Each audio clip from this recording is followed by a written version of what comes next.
Greetings, salutations, and namaste. Welcome to any first-time viewers, hello, and any returning viewers, feel free to ignore the subtle title rebranding. I just have a thing about names. I'm just kind of constantly... This name was with me from kind of a while back, and I just wanted to change it now for multiple reasons. So, and also... sorry if the volume or the sound quality sucks. I'm having a little audio issues as we enter the Mercury retrograde season. And apropos, I'm going to talk about another retrograde that's coming up that may be even more impactful overall to how we're going to be going forward. And that is Mars retrograding a little bit in the sign of Gemini, but a big lot in the sign of Taurus. I have subtitled this drop how fall of 2022 might change the world, and I hope I'm not being too hyperbolic in that titular assertion, but it is going to be something to observe and monitor. And I'll make my case why. I'm going to sort of talk about how this affects kind of the global situation, and then at the end talk about shadow periods. And this kind of explains why I'm bugging y'all with Mars retrograde at the beginning of September when it's not supposed to retro until the end of October. And that's because of shadow periods and how we can utilize these retrogrades for practical spiritual ends. And not make them the confusing things that they usually are. So first off, how this might affect us on a macro global consciousness and geopolitical landscape. Rahu, the north node of the moon, which is very much connected to what we are obsessing about in this lifetime, as opposed to Ketu, which is what we have accomplished and our expertise in other lifetimes. Rahu is where we're inclined to go in this lifetime. So Rahu was actually posted up in Taurus during all of 2021 and into 2022. And Taurus is the natural house of the second house, which is, amongst other things, home, the family home, the resources one has available. And this is like bank accounts and just any other resource. And most importantly to this discussion is the value system one has. And so this would have stirred up our karmic value system in a big way over the past couple of years as Rahu transited through Taurus. Rahu is now in Aries, which is the sign that Mars rules.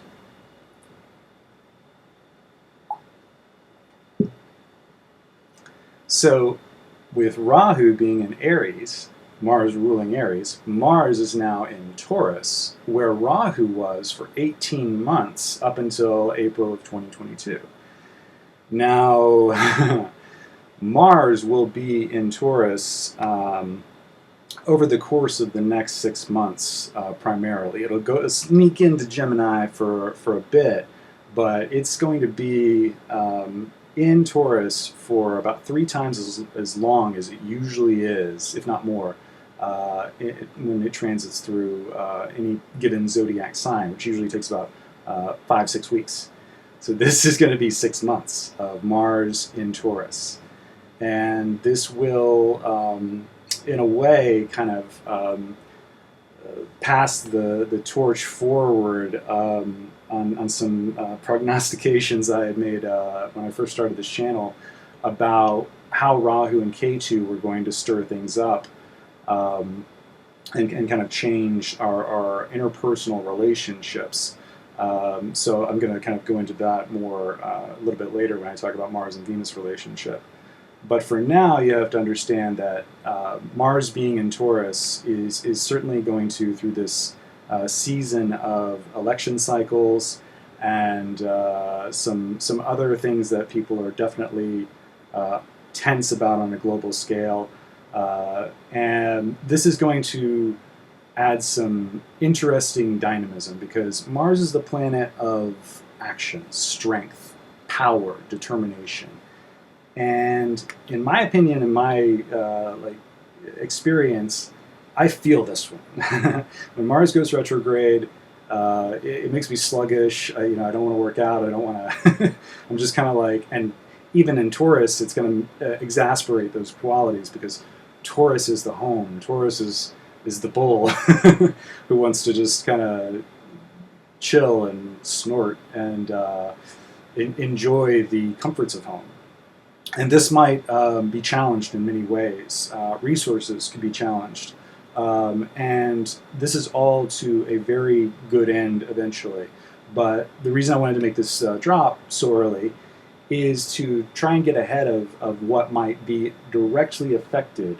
And this is through the shadow periods.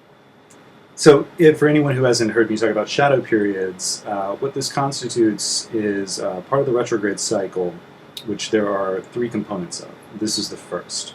This is what we sort of wander haplessly into and then get swept up in the retrograde, returning back over it.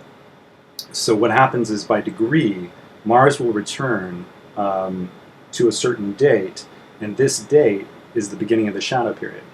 While Mars goes retrograde on October 30th, it will be retrograde until January 12th, 2023. It will take until March 16th, 2023 for Mars to return to the degree point in Gemini where it started the retrograde.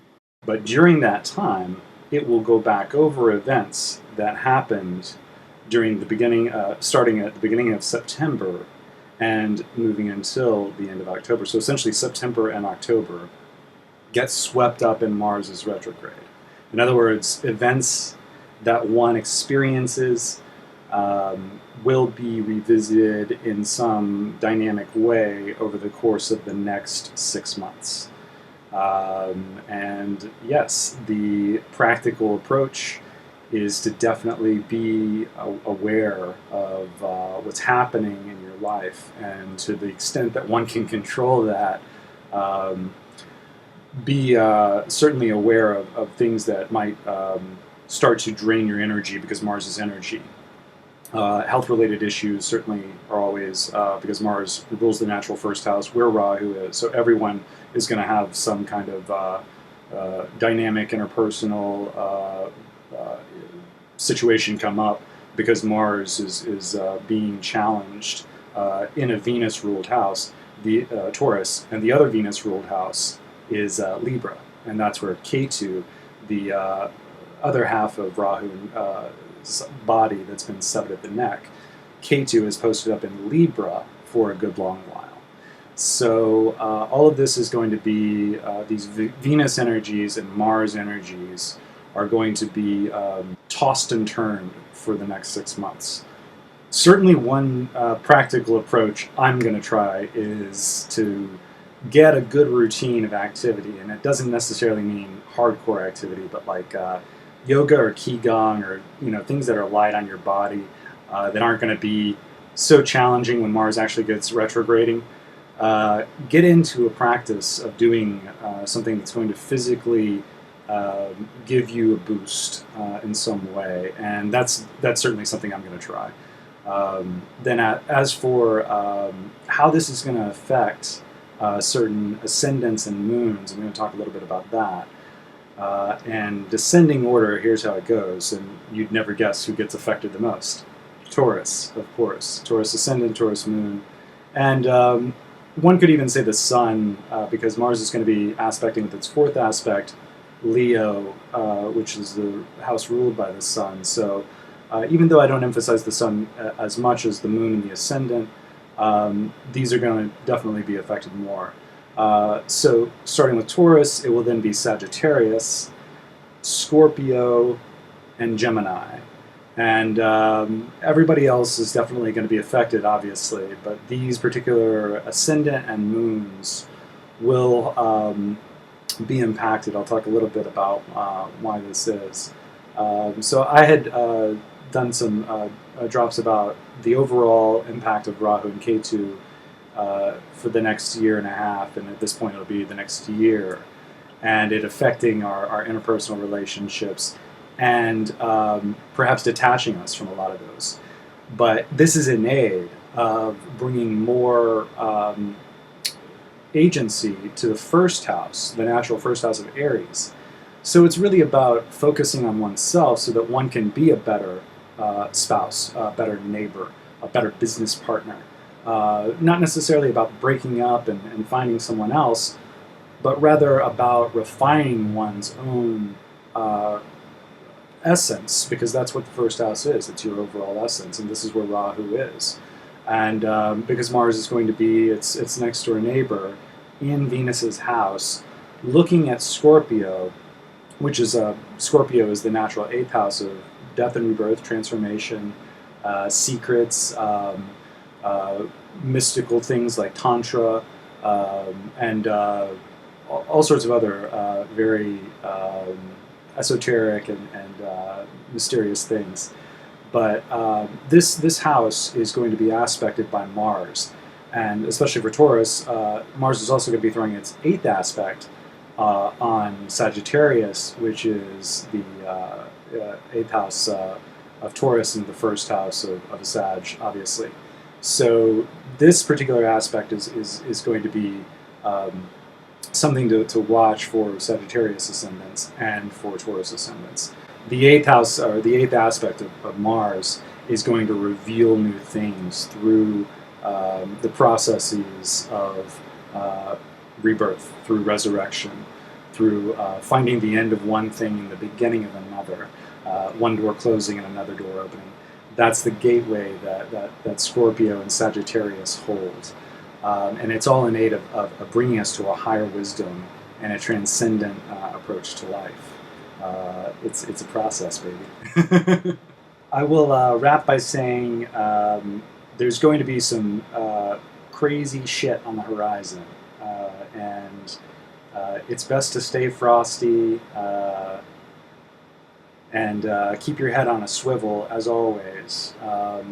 During October, we're going to see 4 of the potential 5 planets in some form of retrograding or stationary motion, which is to say that when a planet becomes retrograde or comes out of retrograde, it's like when you wake up out of a deep sleep, you're a little hazy, you're a little foggy, and this can be some of the most destabilizing times of the retrograding period.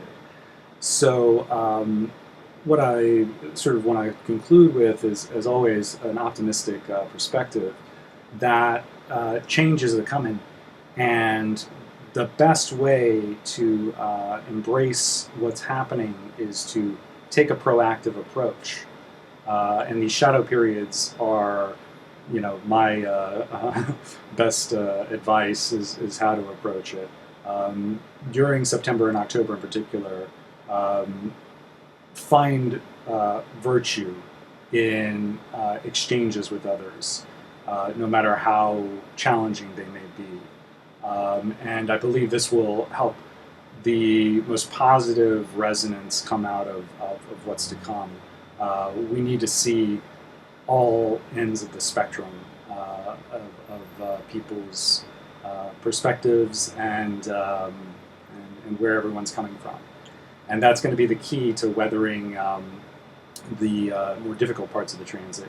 And then the more positive parts of the transit will simply be an opportunity for everyone to appreciate how far we've come in the past few years.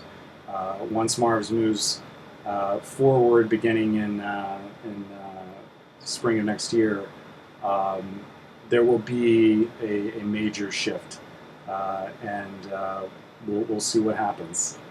Until then, and in the meantime, I'm going to be hanging in there tight with y'all, and we'll embrace it together. So, blessings, and until next time.